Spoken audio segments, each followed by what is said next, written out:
A chance to grieve and an opportunity to start to heal at the Public Memorial for Officers Paul Elmstrand, Officer Matthew Ruge, and firefighter Adam Finseth.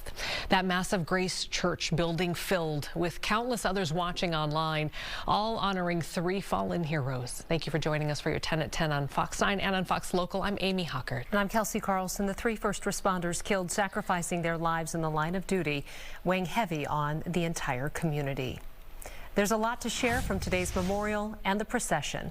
Our Maury Glover is at police headquarters in Burnsville with a poignant message from an officer who was there at the call on February 18th. But first, we want to go to our Courtney Godfrey. Courtney, today's service and procession, deeply emotional.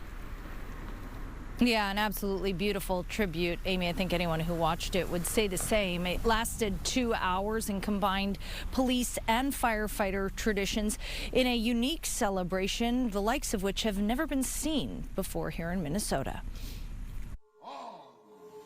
With the tolling of a bell, 3 heroes answered their final call in a ceremony that was filled with tradition and emotion. It's really hard. And we're trying to wrap our heads around what happened. And it makes no sense. It's confusing. It's really, really, really hard. More than 7,000 people, many fellow law enforcement, filling Grace Church in Eden Prairie for one last goodbye. These brave men took an oath to keep the community safe. And that's exactly what they did that morning they died. I will be forever grateful for their sacrifice. Fellow Burnsville police officer Pete Mueller recalling some of Officer Matthew Ruge's last heroic efforts as a crisis negotiator on the scene that day. He negotiated for several hours, which bought us time. And in law enforcement, we know that time is our friend. And the time that he delivered brought countless resources to the scene, which protected many of us. While Adam Finseth's comrades say he knowingly ran into danger to save others. I know you're up there in heaven probably looking down and thinking, this is all too much. Well, brother, you deserve it.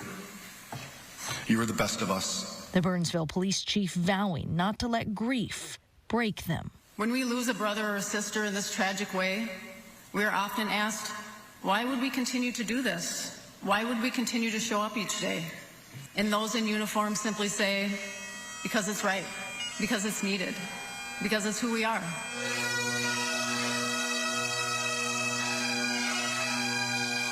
Three sons, 3 protectors, 3 heroes called home. Know that this will not break us, and we will find peace because that is what you would want us to do. Know that we will never give up because you didn't.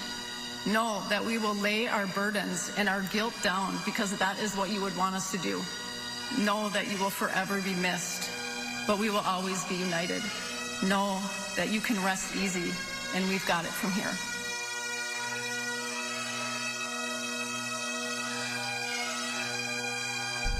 Yeah, powerful moments there today. Now, while this was the public ceremony, the families of those 3 heroes will be holding their own private funerals. Some have already happened, some still to come. Reporting live in Eden Prairie tonight, Courtney Godfrey, Fox 9. All right, thank you, Courtney. One of today's strongest messages came from Burnsville Police Sergeant Adam Medlicott. He was at the home with Officers Ruge and Elmstrand and firefighter paramedic Adam Finseth when they were killed. Fox 9's Maury Glover joining us now from Burnsville. So Maury, the sergeant, really with some powerful things to say today. That's right. Sergeant Adam Medlicott just got out of the hospital about a week ago, but he spoke at today's memorial while he's still recovering. I'll miss our midnight talks, Paul. For Sergeant Adam Medlicott, it was a day of sorrow and stories. Paul was not a shy person. Many times he would bust into my office uninvited, sit down and make himself at home just to talk or pick my brain on something. Medlicott supervised both Paul Elmstrand and Matthew Ruge on nights. He described Elmstrand as smart and thoughtful, although he says he still had his moments, like when they responded to a theft in progress call at a department store. Excitedly, Paul yells, "Look, it's the go-away vehicle."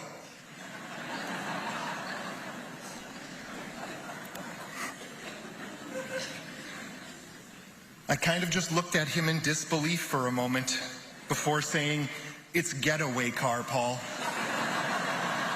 Medlicott says he watched Ruge grow from being a young officer who didn't know how to talk to someone in crisis. After the call, Matt walked up to me and said, "Thanks, Adam. Man, I really effed that one up." He used the real word, though. Like any other cop, I said back to him, "Yeah, you really did." To becoming a crisis negotiator on that fateful night in Burnsville. I believed in him as a crisis negotiator, and everyone here should know he was doing an amazing job of it. You can't reason with evil. You didn't F this one up, Matt. Medlicott says he didn't know Adam Finseth as well as Elmstrand and Ruge, but he's eternally grateful for the bravery Finseth showed, putting his life on the line to help others. I saw you run into the line of fire to save me and my guys. You're the bravest person I've ever known. I will be forever thankful. Elmstrand, Ruge, Finseth, we were there for 7 children. Nothing could be more honorable. Rest easy, brothers. Now, Medlicott says Elmstrand was considering becoming a sergeant in the department, and he says he would have been an excellent one. Reporting live in Burnsville, Maury Glover, Fox 9. Thank you, Maury. After the service, state troopers led a procession about 20 miles long. It was from Eden Prairie to Burnsville. Hundreds of law enforcement and supporters lined the streets to salute the 3 men. And it was a long trip lasting well over an hour. Police and fire vehicles from all over the state showed up, and many from other states, North Dakota, Iowa, Michigan, and Wisconsin, all there in that procession. And for those along the route, it was very emotional. It's tough. Lose 3 in a row. It's tough. Yeah. But, yeah, I think people should just show up. Tough. Tearing up a lot. Feel for those families. Well, this is the 3rd one.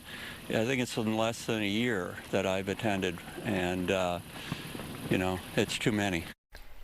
If you would like to support the families of these first responders, there are ways to do that.